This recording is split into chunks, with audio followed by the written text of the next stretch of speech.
Welcome back to another edition of the Knight Report podcast. I'm your co-host, Mike Broadbent. Joining me is Rutgers beat writer, Chris Nowlaski. Chris, we're going to talk training camp today. We're about to finish up week 3 of training camp. So there's a lot to talk about. The team has their second scrimmage tomorrow, I believe. So that's on Saturday.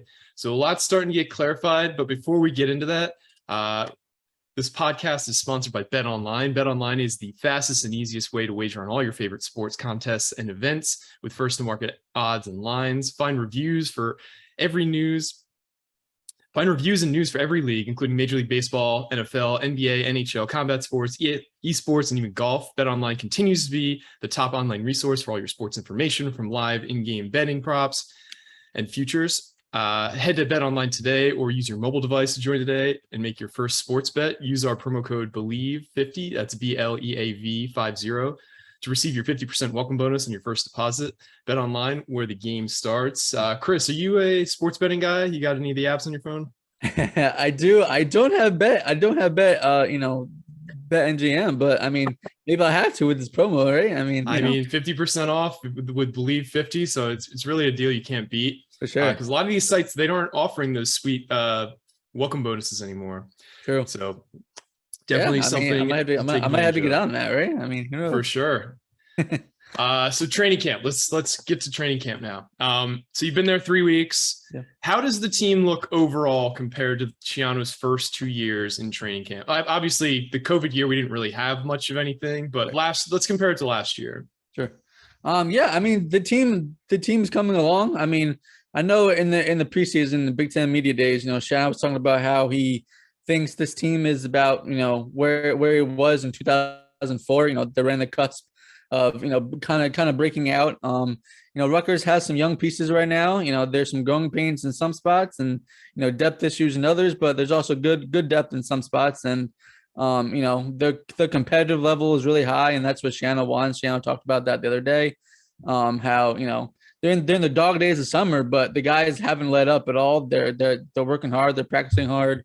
They're actually executing at a pretty high rate, pretty good level there. So, yeah, I mean, training camp is coming along. Guys are doing their thing. There's obviously still position battles that are kind of undecided right now. I'm sure we'll talk about them later, but for sure. Yeah. I mean, week 3 is almost up, and then you got one more week left until game week already. So, it's gone by fast, honestly, but yeah, it's been a hot summer too. I'll say that. It's been a hot one.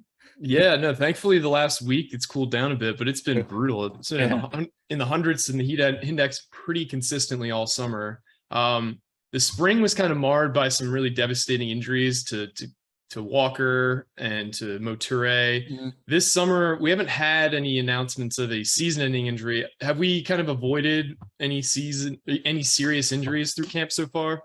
Yeah, I mean, knock on wood. That seems to be the case. I know Schiano and crew don't really talk about injuries that much, but he mentions the normal bumps and bruises and stuff like that. I'm sure they're keeping guys out, to make them, stay fresh for all the games or whatnot. But yeah, it seems that way. There's always guys off the side that are banged up and doing rehab or stuff like that. But I think when it comes to game week, everyone should be okay as far as I know. So I think they're in pretty good shape in that regards. Awesome. I just kind of want to run through position groups if you don't mind. So let's start with the one that you're probably going to get the most questions for throughout the entire offseason until game day. We're probably not going to know a starter until game day, but let's talk quarterbacks. So there's 3 main guys in contention for the starting job. Schiano consistently brings up 3 guys. That's why I'm saying it's 3 guys. Yep. We have the incumbent starter, Noah Vedral. We have the superstar redshirt freshman quarterback, and Gavin Wimsatt, and then you have Evan Simon, who's a bit more of a wild card. We did see him last year in some regular season action. Mm-hmm. Just tell us about how the group looks overall. Yeah, I know Schiano has kind of played the quarterback competition close to the vest. His quote last weekend for the scrimmage was like, some good, some bad. So I mean, you can't really take anything from that. But each quarterback has had their moments, obviously. They're all learning the offense. Obviously, Noah is a leader. He's a 2-year starter at Rutgers. He played elsewhere in Nebraska and UCF as well. So, he knows the offense really well. Him and Sean Gleason are a tight pair there. And he's honestly a leader of the group. He does a lot of coaching too. Like, not even the whole quarterback room gets along and helps each other out in general too. So I know Shannon brought that up the other day, which I think is pretty cool. And obviously they're all locked in a really competitive, heated battle, and yet they still take the time to give each other tips and, hey, what do you see there? Stuff like that. So, but yeah, going to Gavin, obviously, you know what he is, sort of, I guess, when he played a little bit last year. But he's still learning. He's young, so he's going to have some wild plays. Then he's going to make those freshman mistakes. And if Rutgers wants to live with that, then he'll be the starter. Evan Simon, he's been playing well also. And Alciano called him a sleeper, earlier in the summer. I think he's been playing well also. He can throw it, he can use his legs. Maybe even better than Vedral possibly. So, all three quarterbacks have their moments, like I said, and I really think that it's going to come down to game week, game day, game morning. I don't know. So, who knows? Shano has been really, the whole team is really kind of keeping things close to the vest, not really giving out too much info. So, I don't know when you'll see a starter announced, but my guess would be sometime game weeks they can kind of get more reps in with the first team and all that, but it's going to be a battle for the next week or so, and we'll see how it plays out. So I'm going to throw a pop quiz, or not pop quiz. I'm going to throw an over under at you because we talked a little bit about betting earlier. So last year, Rutgers quarterbacks had 2,238 passing yards on the season, and that's including the bowl game. Do you think we go over that number or under that number this year? I'll take the over on that one. I'll take the over on that one.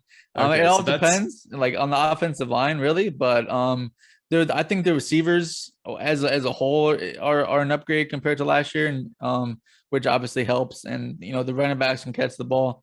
I think the quarterbacks just having a better understanding of the offense and everything mixed together. I think you'll see the over on that one. Awesome.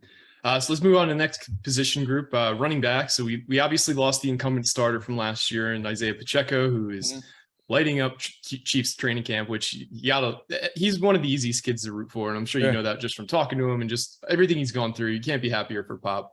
But we have a guy in Kyle Monungai who's put up some good stats as a freshman. We have Aaron Young, who has shown he's a really good receiving back and also can kind of get up the middle at points.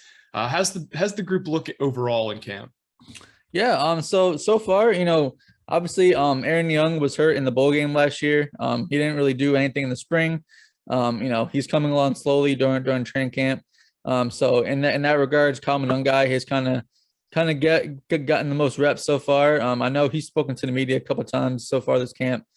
For whatever reason, I for some reason haven't gotten the chance to, even though he was available. I must have been talking to somebody else at the time, but he's a really good player. He was an underrated guy who was kind of overshadowed in high school, but he's been. I like him a lot. I think he's a good player here at Rutgers. Obviously, Aaron Young, like I said, he's kind of coming along slowly. And they got some other backs. Obviously the team likes where they're at in the running back room. That Jameer Wright-Collins moved over to linebacker. That might have been probably, because of the bigger need at linebacker. And possibly he was, further down the depth chart at running back. But overall, I like the running back room. I know you mentioned Aaron Young could catch the ball. I think Monungai can catch the ball too. And I'm sure. I know in the preseason I talked about Sam Brown, freshman running back. He's also in the room playing well. So. Yeah, now Shadi Salam looked really good in the spring game too, and he's got some speed that this team doesn't have much, or I wouldn't say that. So he's one of the fastest guys on the team when he's healthy. So I think the running back room actually, from a fan's perspective, has a pretty high ceiling if they can hit, especially with like Sam Brown and Al-Shadi Salam and Kyle Monungai, that kind of triumvirate moving forward. But let's talk receivers. You alluded to them really kind of looking much better. That's kind of buoyed by the fact that we're getting Aaron Cruikshank back, who's, not really, ACLs used to be such a more devastating injury, and now he's back practicing almost in full about 10 months after he tore his ACL against Wisconsin. We also have transfers Taj Harris from Syracuse and Sean Ryan from West Virginia, rounding out that group, while also returning guys like Shameem Jones, Josh Youngblood, Isaiah Washington. This unit actually has some pretty good depth. What have you seen from the receiver group this summer? Yeah, new position coach. Jameer Shaw has really gotten them playing well, and overall, I mean, like you alluded to, Taj Harris is probably the leader of the group right now. But Sean Ryan has done well. I know you mentioned. I know one guy you didn't mention was Christian Dremel. Yep. He's made some flashy plays. Whether it was a spring or in training camp now. I know Aaron Cruikshank looks good. He looks healthy. I know we talked to him a couple of days ago, and he talked about his injury a little bit. How he was obviously, he said it was like probably the worst pain he ever felt. When he went down there, but it's just for him to come back and look really good less than a year. That's kudos to him for doing all the rehab and everything, all the healing that he had to go through. I'm sure it wasn't easy. I know Shiano mentioned that he's like, he loves to compete, he loves to practice, he loves to go full swing of things in practice, and the coaches kind of have to reel him back a little bit. So Yep. he looks good to go. Obviously, he plays special teams and receivers. So a bunch of other guys are playing. Shameem Jones is a 6-year guy, I think now, right? So Yep. So he's been there for a long time, steady guy. Possibly a captain choice. Possibly. I'm not sure when they'll announce those, but he's definitely an option there. So, overall the group has played well during camp, and they got a lot of good talent there this year. And if everybody can play their part, I think the passing game could be a lot better than seasons past. I'm going to throw another over-under at you. I'm actually going to throw two because we forgot the running back portion. Okay. So Isaiah Pacheco led the team in rushing last year with 647 yards. Do you think the leader in rushing this year is over or under that number? I'm going to go under with that one. Yeah. Okay. I think it's more of a committee? More of a committee, exactly. Yeah, I think a lot of guys are going to get touches. I'm going to go under with that one. He got like 5 running backs, possibly, whatever that can play. So I think you'll see under with that one for sure. And the quarterbacks might run too, as you've seen in the past. Noah's gone out and run. Wimsatt can run. Simon can run. So Vedral had over 100 rushing attempts last year. Mm-hmm. So exactly. It's just kind of surprising because he did run, but when you think of it as like a 3-digit attempt, I didn't think Mm-hmm. that. Yeah, actually, that was a little surprising that you mentioned that, but yeah, it just proves the point, right? So Yep. All right, and for the other over/under, Bo Melton last year led the team in receiving with 618 yards. Do you think a player goes over or under that number this year? I'm gonna go over with that one. I know I mentioned the passing yards was over, so I'm gonna go with Taj Harris. Being over with that one. He looked really good in the spring game. That the fans saw. He looked like a Big Ten solid elite. I don't want to say elite receiver, but he looked like a Big Ten quality receiver that can definitely do some damage.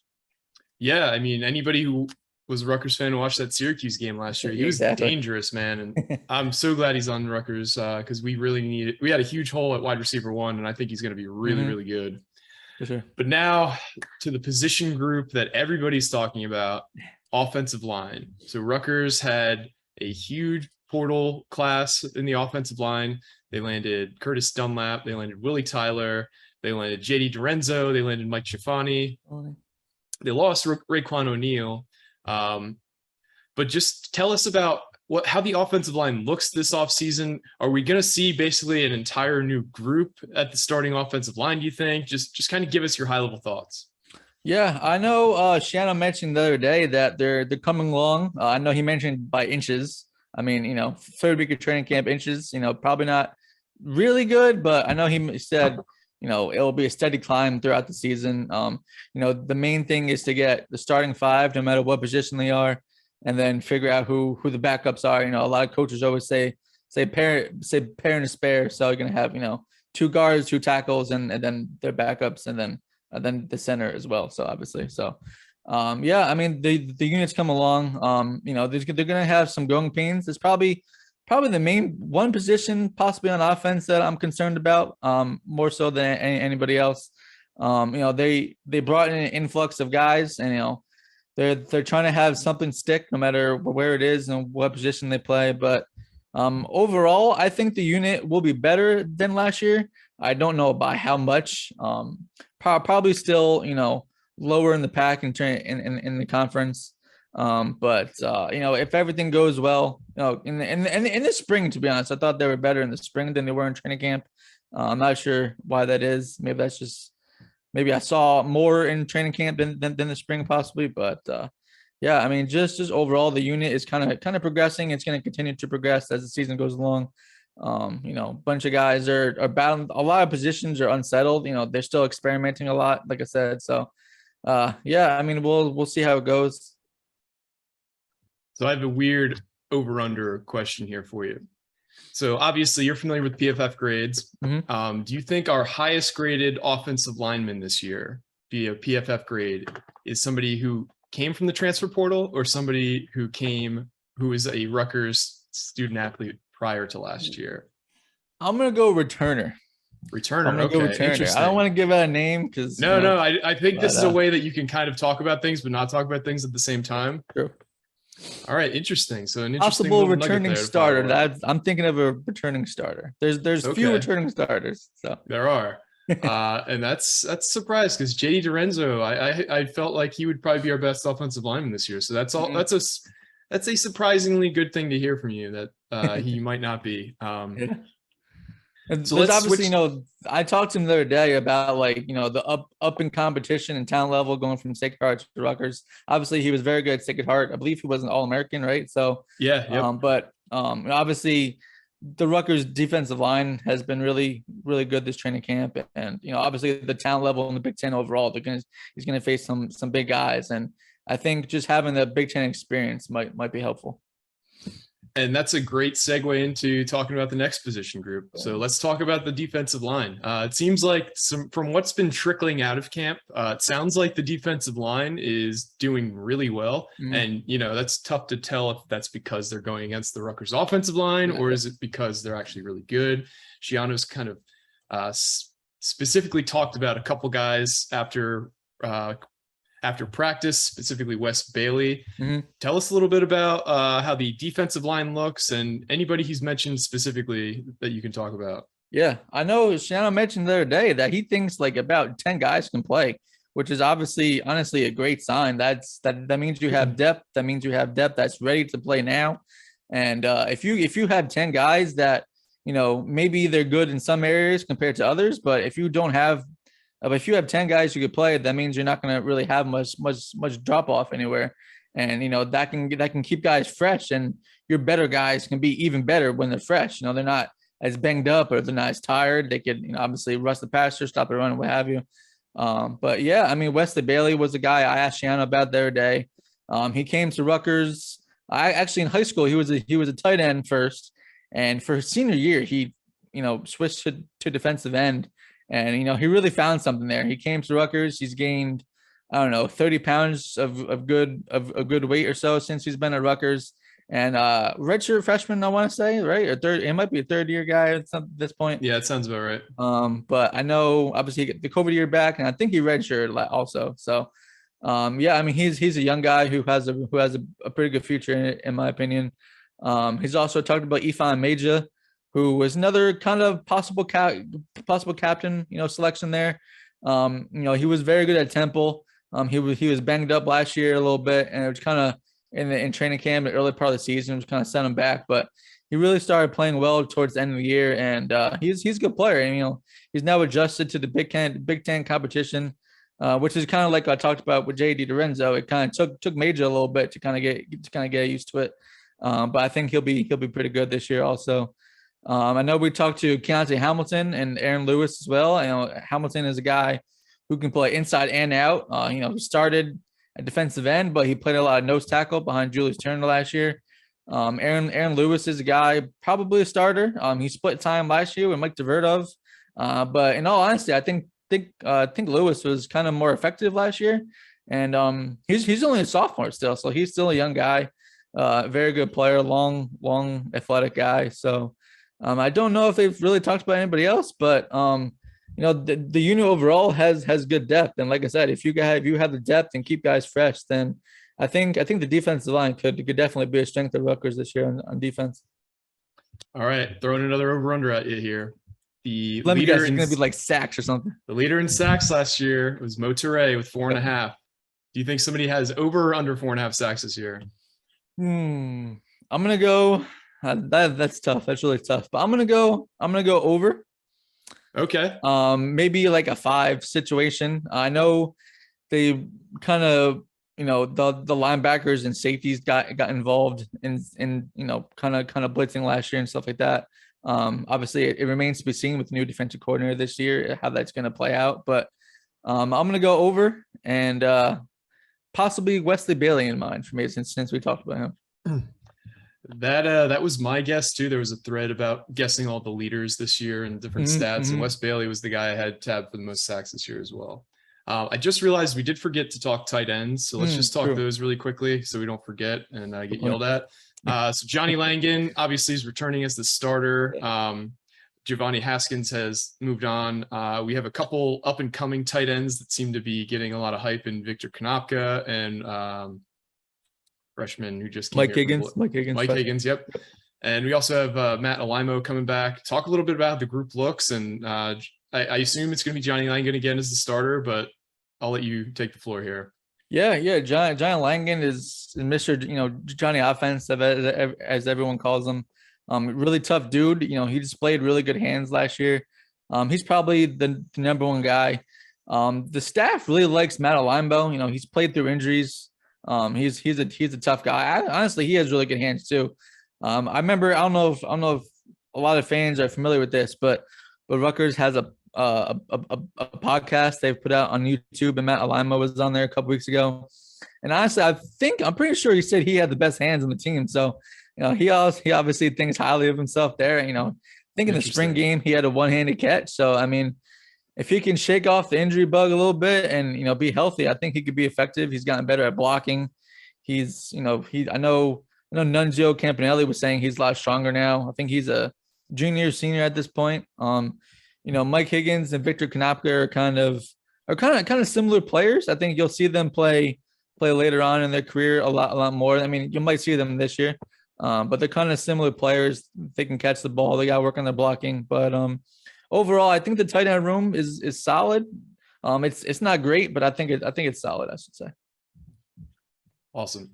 And let's move on to linebackers, which seems to be one of the weaker groups on the team based on everything I've kind of been reading.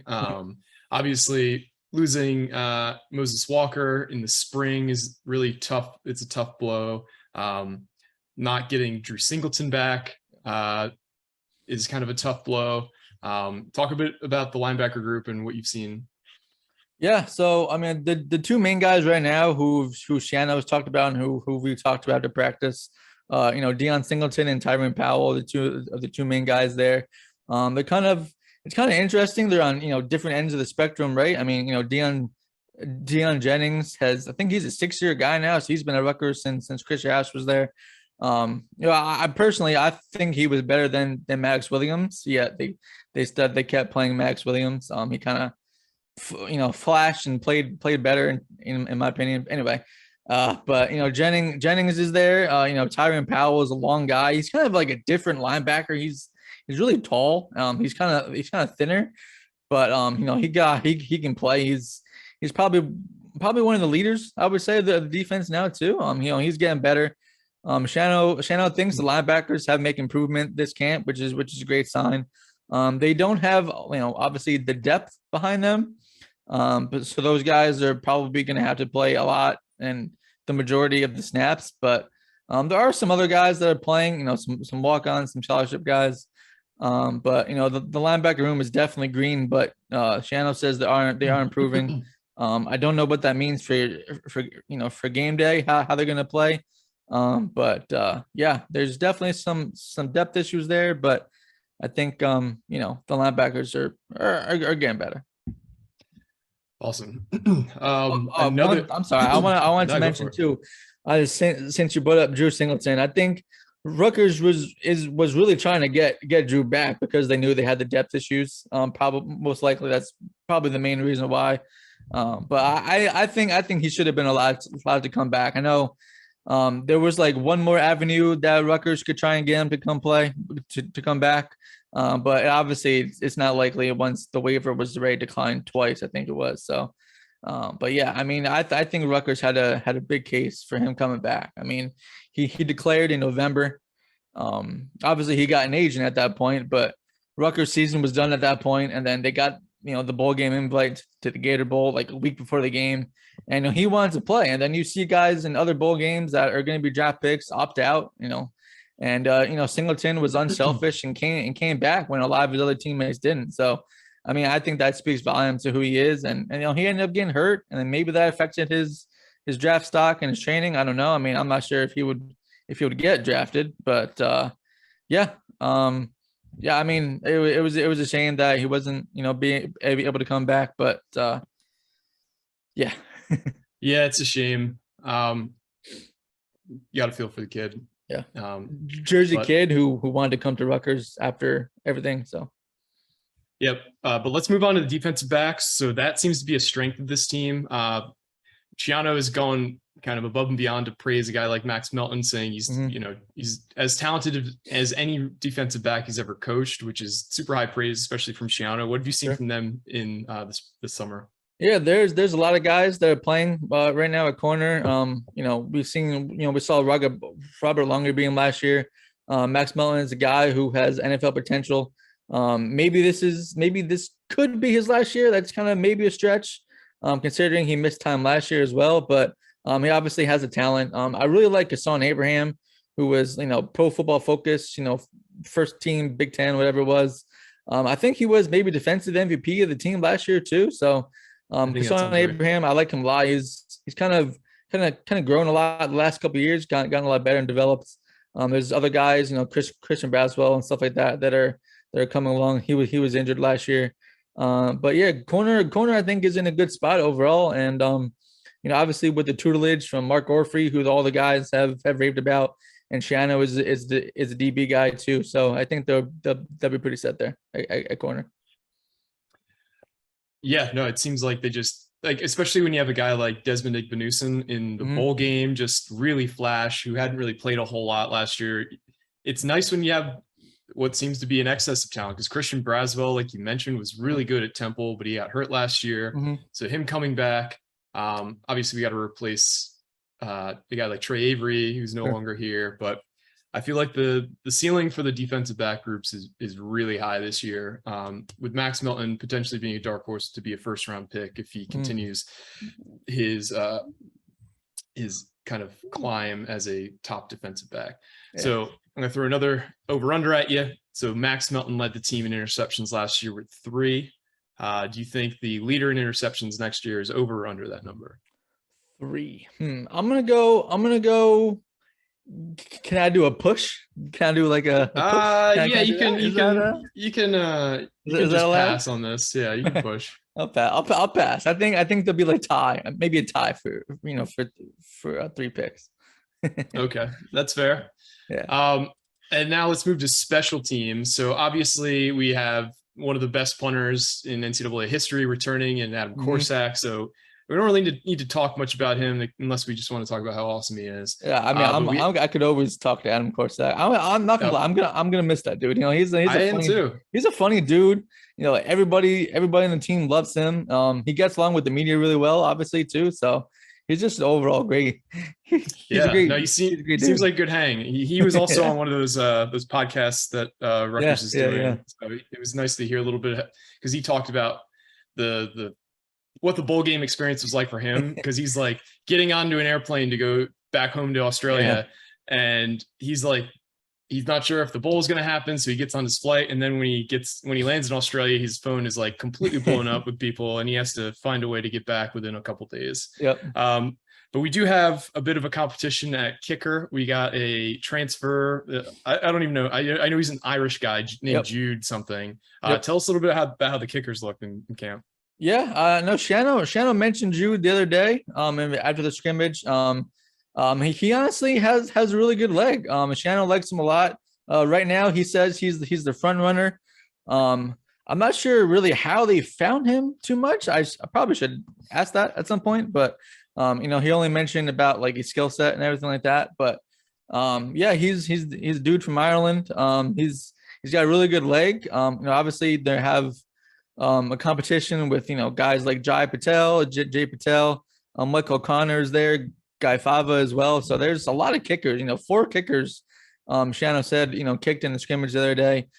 He did mention for the upcoming scrimmage that they want to whittle it down to two kickers for the scrimmage. So I guess so the 2 guys who kicked there are kind of in the main battle. But just overall talking about special teams, Rutgers spends a ton of time on special teams, and they're probably honestly one of the leaders in the country for special teams. Kicking the ball, punching the ball, returning, blocking. So it's obviously a huge phase of the game, and it's kind of like Pico talking about defense. It's a big part of the game. It could be game changing. So if Rutgers can play well in every area of special teams, that could lead to possible wins this season.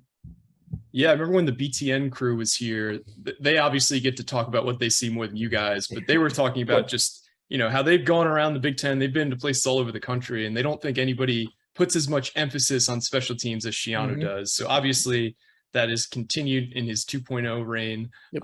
And I think he led like the NCAA in block punts when he was here the first time. And I think that's a number that's still, we're doing pretty well compared to a lot of other schools in that number his second time around. Is there anything else you wanted to talk about before we sign off here today, Chris? Don't think so, other than, just keep it locked for, the scrimmage coming up this weekend. I will be away, but Richie will be there. So, stay tuned for that. You got, 1 more week of training camp left. Maybe captains are announced. So that's something to look forward to as well. I believe Shannon wanted to do that before training camp ended. So you'll probably see that at some point. The quarterback battle, there's a lot of competitions left. So I guess we'll see how everything plays out. Awesome. Well, thanks for joining us, Chris. Yep. And this has been another edition of the Knight Report podcast, signing off.